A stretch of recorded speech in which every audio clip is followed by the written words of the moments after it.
Hi, I'm Lila Alphonse, Senior Editor at Shine@yahoo.com, and I'm thrilled to be here in Washington today for this session of Open for Questions.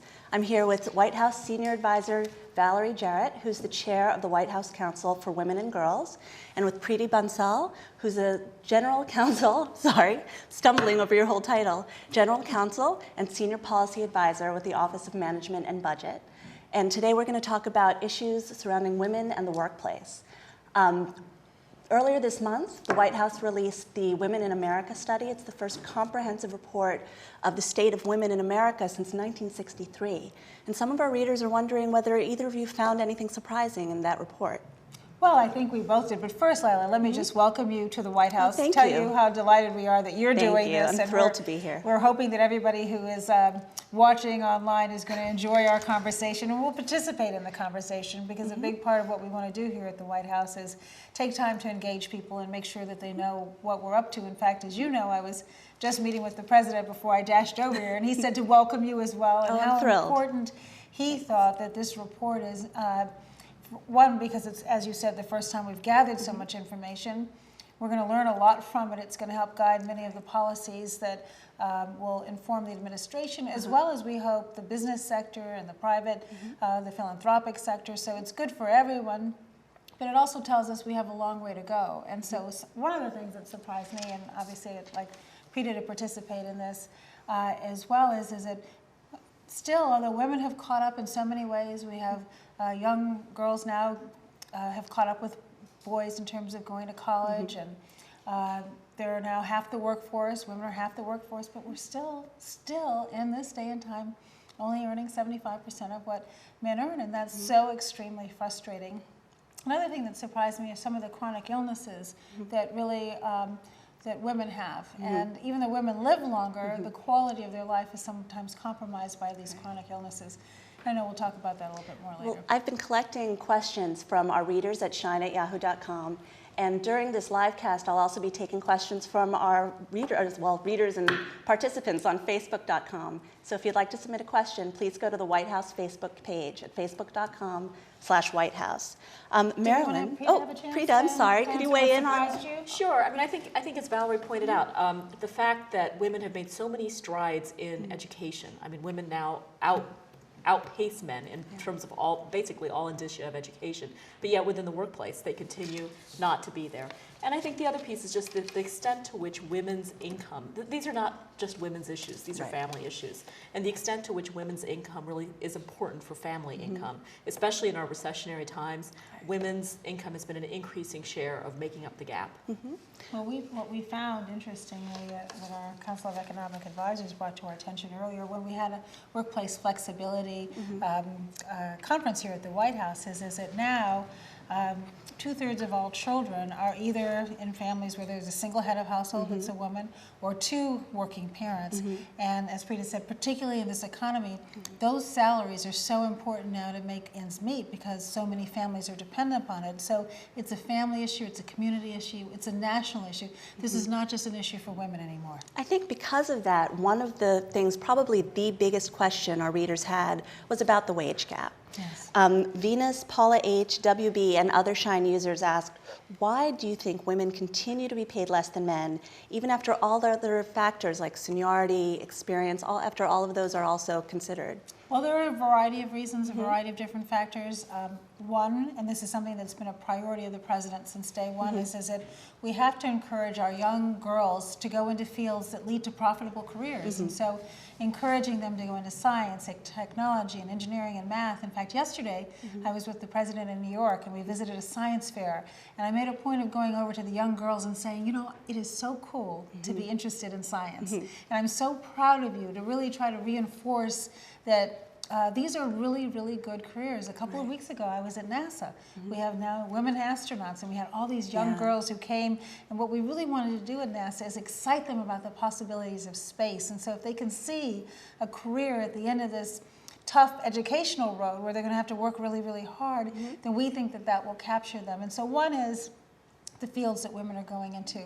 Women are still carrying the burden of the family, and so Right. 30% more time that they spend on family household chores, taking children and elderly parents to hospitals, caring for elderly parents, caring for children, and volunteering. This was something else that surprised me about the report. Women volunteer a lot more than men. Men spend more time on leisure activities, Okay. but they also spend more time at work. And so if you think about it in that context, women aren't able to spend as much time at work because they have all these other commitments and responsibilities. And then another factor is we still have discrimination in the workplace. The very first bill that President Obama signed was the Lilly Ledbetter Act to try to give women that added protection against discrimination in the workplace. And so part of what we've been doing here at the White House through the Council on Women and Girls is to try to highlight best practices. Best practices in the private sector, where we now have a report that the Council on Economic Advisors released that shows that actually employers who have flexibility in the workplace are more productive. Flex time is something a lot of people are concerned about. In fact, several other users are wondering what you think, both of you think, that corporations, small businesses can do to make offices more family friendly. It seems a lot of the time that women are penalized for taking a lot of those perks that are supposed to make things easier for them.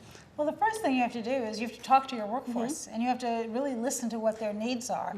And the most productive workers are ones who are happy and who are not feeling, I mean, everybody, I'm a single mom, and so I know when my daughter was growing up, I couldn't breathe if I was concerned about where she was. And so it's smart for the employers to really figure out what are the needs of their workforce. And one of the things that we're doing with the next phase of our analysis and our research is trying to really examine what are the needs of people outside of work. What are they trying to balance so that we make sure that we're adopting policies that create the kind of flexibility that they need for this time in our nation's history. And the needs are different today than they may have been 20 or 30 years ago. Some may be the same.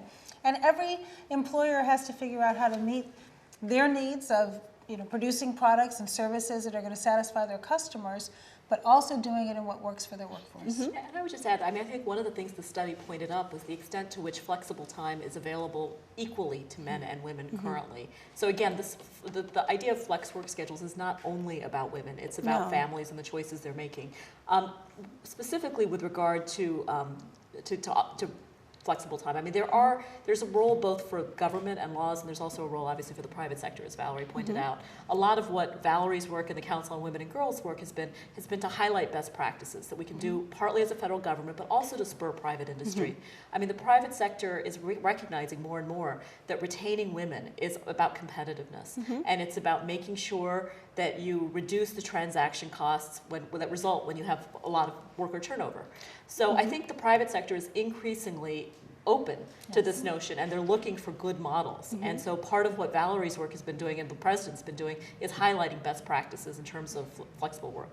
Well, one other issue that comes up a lot when it comes to retaining women and when it comes to working parents, men and women in the workforce, as family parental leave, actually, maternity leave or parental leave, dependent care leave. Yes. Several of our readers were wondering why the U.S. is one of only 4 nations developing, or industrialized nations that don't offer it. Why is that a burden that should fall to the companies rather than to the government? Well, one of the things that we are looking at and that the president is proposing is a demonstration program in states where we actually do fund paid leave. Because it is a big step to have unpaid leave, but that's not enough, particularly for families that are vulnerable in these economic Job climates. protection as well. And having job protection is also very important. So we have made some progress, but we need to make more. And so the president really wants to let states experiment to figure out what would be the best practices and what are the needs for, and what are the reasons why people need that flexibility. What are their outside demands?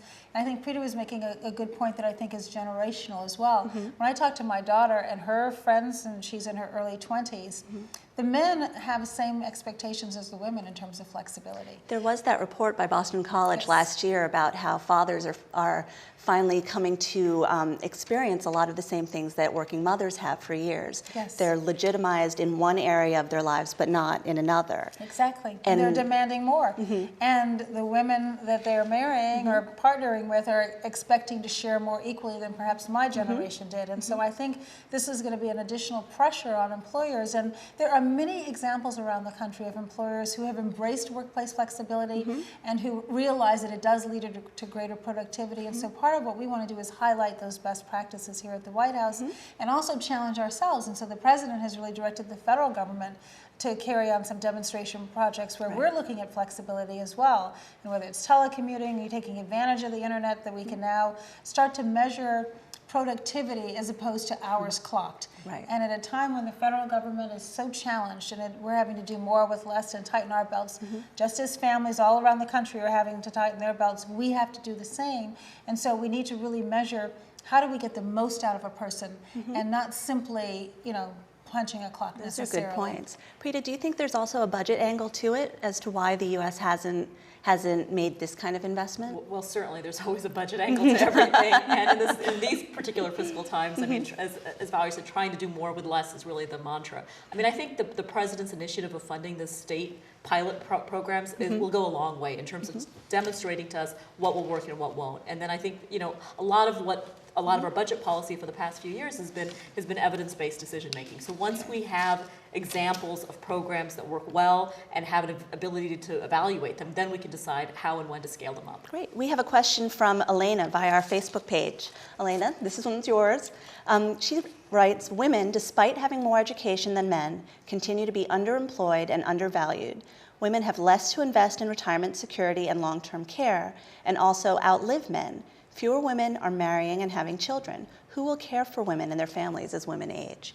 Is that something that the White House currently has an initiative in the works for? Is that something that was addressed in the report? Well, I think part of what we're trying to do is start at the beginning and focus on girls. And let's put them on a path where they're going to have lucrative careers and that will lead to self-sufficiency, build retirement so that when they do retire, they aren't dependent. They can take care of themselves. So the long view is to really start with the girls and put them on this very positive trajectory. We do need to focus on senior care and elder care. More and more families, because people are living longer, are having to share in the responsibility of caring for their elder parents because they haven't really had sufficient retirement funds saved up. Something else that we're focusing on here in the White House, working with the Treasury Department, is also financial literacy. The President created a Council on Financial Literacy, and the goal is to really help people understand how to manage their finances so they can plan for a lifetime and plan with some flexibility. That's hard at a time of economic crisis, but hopefully as we come out of this, as we are coming out of this crisis, we can equip people with the skills that they need to really make good financial plans that will last for a lifetime. And I would just add that, as you pointed out, women are living longer. Women live longer than men. That's something our report showed. It also showed that they have more chronic medical conditions. They have difficulty walking. They have more chronic needs. I think the President's Affordable Care Act and his support of the Affordable Care Act ensures that women will have access to health insurance, even without spouses. And I think that's a very important step to make sure that women are cared for in their older age. Yeah, we find that so many women don't have the kind of preventive care. They don't take advantage of preventive care that would avoid some of these chronic illnesses. They're not getting screening, they're not getting mammograms, they're not getting pap smears. Is that an issue of access or an issue of reimbursement? It's both access and also reimbursement. And so under the Affordable Care Act, a lot of those kind of preventive ongoing treatments will be covered. And so that'll create a real ability for women to have those kind of screenings so that they can avoid some of these illnesses that could be preventable. But as Preeta said, also, yes, making sure that they will be able to be treated for the chronic illnesses that they have. And it's everything from arthritis to obesity to depression, all kinds of issues that are going to be challenges. And we need to understand them. We need to be transparent and open about what they are, and that's going to be the best way to tackle them. Okay. Well, not only do we have more and more women in the workforce, we also have more and more women who own their own businesses and who are trying to break into fields that are traditionally dominated by male-owned businesses, such as construction. So Shine reader Angela Jones asks whether the new women-owned business set-aside programs with the SBA are going to be announced soon, whether they're going to have certain contracts announced, and how other people can take advantage of programs like that. Well, I'm going to let Preeta go through the details, but I first want to give a real shout out to Karen Mills, our SBA administrator, who is terrific.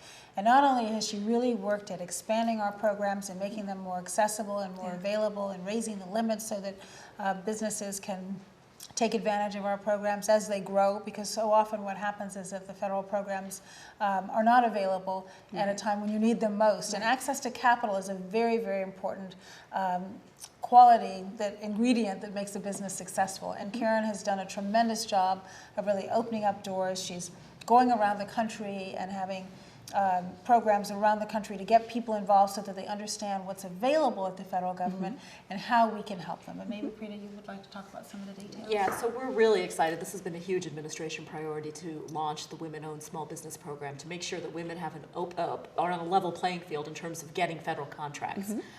And the first set of contracts under that are likely to be awarded in the fourth quarter of this year, which great. is when most of the federal contracting dollars go out. So we're happy that the program is in place for that to happen. I would encourage all of your viewers and readers to go to the SBA's website, which is www.sba.gov/WOSB, Women-Owned Small Businesses. Right. At that particular site, they have all of the information about eligibility, fact sheets about how to access federal contracting dollars, and a lot of the details about the program. It's something we're excited that women can compete for, and we encourage you to go to the site. It's great to have that kind of initiative for small business, but there's still a disparity in the big business side of things. There's a huge discrepancy between the number of female CEOs and the number of male CEOs. And one of the Shine readers, Winsome McIntosh, wants to know what influence the White House is bringing to bear on the lack of women at the board levels of the corporate sector. The reason why we're smiling is that both Preeta and I spent time in the private sector. Okay. I served on a number of corporate boards, and one of the priorities for us was trying to figure out ways of increasing the number of women who serve on the boards. And again, I'd make the same point I was making about workplace flexibility. It's good business to have diversity both on the board and at the senior levels. Women bring something, a perspective to the table, just the way people of color bring a perspective to the table. And in a global marketplace, and let's face it right now, all of our companies are competing in a global marketplace because of the way we're all connected now. And so recognizing that if you have diversity at all ranks of your company, you're going to be more thoughtful, you're going to make wiser decisions, more informed decisions. And so part of what we do at the White House is try to highlight the best practices and explain to everyone why it's in their self-interest. Don't just do it because it's the right thing to do. Right. Do it because it's good for business. Yeah, and I would just add, I mean, I think, I'm happy you asked this question, because at the same time that the report was issued, the president issued a memorandum to all agency heads. And in that, he specifically addressed the need to spur corporate representation and representation of women at the highest levels of corporate governance. And part of what he charged was he asked the SEC to look at how they can use their existing data collections from publicly traded companies to ask information about women on corporate boards. And so we're hoping that through this initiative that there will be increasing encouragement to start complying with that. And I would also add that the White House is leading by example. I mean, we have women at some of the senior-most levels. We have Valerie Jarrett, who's a senior advisor to the president. We have a very strong Secretary of State. We have a very strong female presence on the president's cabinet. So in all of those ways, I think the president is showing that leadership by women is something that matters. And he comes by this quite naturally. I mean, think about it. The president was raised by a single mom. He watched his grandmother in the workplace. She was a banker when there were very few women in banking, and she hit a glass ceiling, and so he felt her frustrations.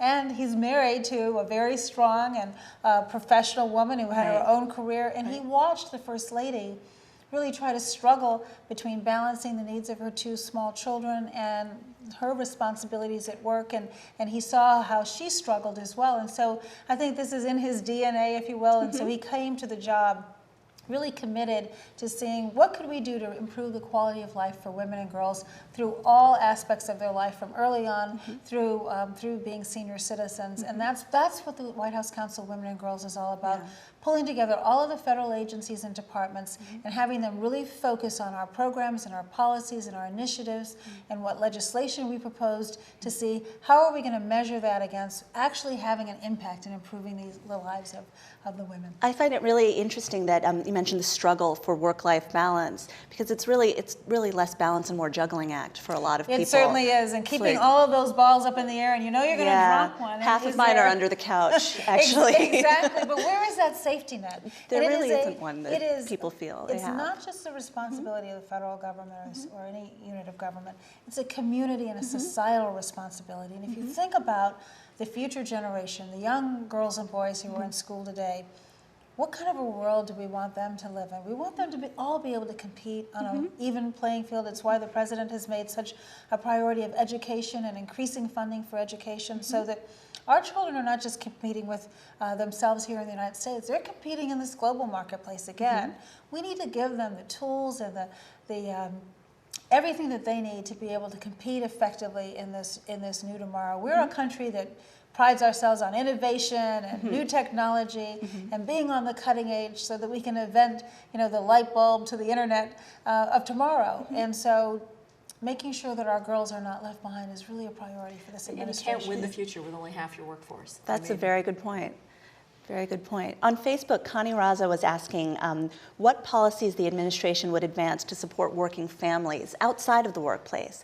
Things like affordable childcare, ways to encourage paid time off, ways to find ways for people who are able and willing to work to actually get back into the workforce. Well, this is very important, and as more and more people have either exited the workforce because of the economy or because of demands in terms of their children or their elderly parents, we need to make that transition back as smooth as possible. And I'm going to let Preeta go through some of what's in our budget, but I think what's important to keep in mind is this is really a priority for the president, because we do need to be able to have, at a time when people are changing careers, as we retool as a society and we look to the technology of the future. Today, the president gave a very important speech about energy, how we need to reduce our dependence on foreign oil, how we need to invest in new forms of energy right here at home, whether it's wind or solar or electricity or nuclear, whatever the source of energy. We need to reduce our dependence on foreign oil by investing here. And so as we do that, we need to make sure that our workforce of tomorrow is prepared for that new technology. And so whether it's working with our community colleges and the private sector to make sure that the curriculum is designed in a way where people are being trained for the jobs of tomorrow, making sure, as we said at the outset, getting people to go into the fields such as science and technology and engineering and math. Oftentimes we find employers who we speak to can't find the workers to employ. And so here at a time when we have a shortage of jobs, we have employers who are saying they can't find the people with the skills that they need. We need to match those two up. And so that's a big priority of the president as well. Preeta, you mentioned you had some points from the budget. Yeah, well, in terms of helping working families, I mean, there's the president's budget is committed to that. That's really, I think, part of the unifying principle behind all of the programs that we support. But the specific ones I want to just highlight is support for women, infant, and children, the WIC program. Oh, great. The president's budget adds a lot of funding for that at a time of tight budgets. There's a number of programs that help combat hunger, the SNAP program, and a number of the child nutrition programs as well. Housing assistance for families. So women disproportionately tend to be beneficiaries of public housing, women and children. So making sure that that safety net is there for families. So there's a number of ways in which the president supports working families, and the budget reflects that. And if you remember, just at the end of last year, during the lame duck session, the president was able to work with Congress to pass a tax package. And so not only did it provide tax relief to all working families, but it also had a child care credit in there. It had a payroll tax credit in there. It had a college tax credit to make college more affordable, because so many families today, as they're struggling to make ends meet, can't afford to send their children to college. Well, we want to be able to help them do just that so that they're really prepared again for the future. Speaking of children, another reader from Shine at Yahoo.com, his name is DJ Phoenix, says, many black girls attending schools in our urban cities are increasingly slipping through the cracks academically. They're also increasingly exhibiting antisocial behaviors and other signs of extreme mental stress. They are in need of intervention. It's a common belief that they are doing better than African American males, therefore they're all right, but that's not the case. He'd like to know if funding and special programs like those we see for African American males, urban males, single fathers, Latinos, and new English learners will be created in support of African American girls. Well, taking care of our girls is a big priority, and we are certainly right that there are challenges and there are inequities that we want to, as I said, make sure that there is this level playing field that's so important for all of our girls.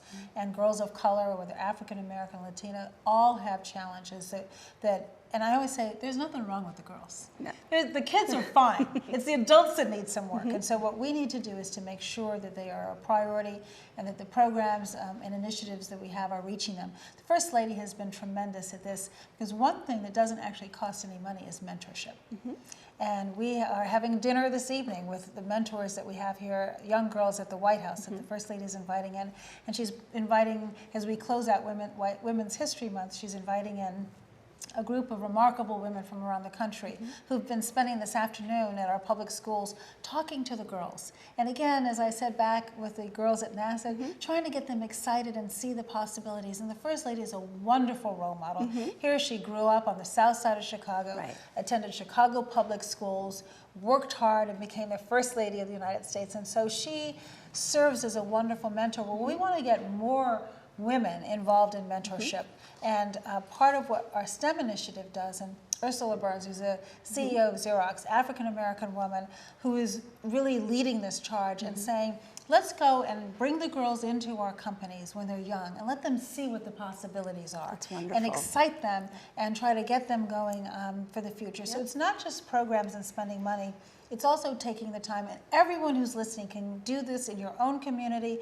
Go to a community center, go to a school, talk to a girl, one girl at a time. We can make a big difference. Well, we're almost out of time, but if you've missed any part of this, the video will be up at shine.yahoo.com. Hopefully later today, possibly tomorrow. Is there anything you'd like to add before we have to wrap up? I just want to thank you again, Lila, for your interest in this topic. It is so important that we engage everybody and that we really think and we're open to new ideas. And so if people have suggestions, please email us and let us know what your thoughts are. We want to hear what everybody has to say and how we can really, as Preeta said, and as the President says every day, win the future. Great. Preeta, anything? Yeah, thank you. Thanks for shining a spotlight on this report, and we're very excited about the report. And what we're really excited about is I think it helps to start a dialogue, and we're really looking for input from the public. And I would encourage you to go to the website of the Council on Women and Girls as well, which has not only the report, which you could download, but an extensive array of links to the federal government's data sources. And what is that website? It's whitehouse.gov/CWG. And on it, if you click on the link on data, you'll see the report and you'll see a lot of sublinks where you can really drill down. If there's a particular issue that interests you about minority women, about education, you can really drill down to the individual stats. And the idea of this was to start a public-private conversation and partnership on these issues. Great. Thank you, Lila. Thank you very much, and thank you all for watching.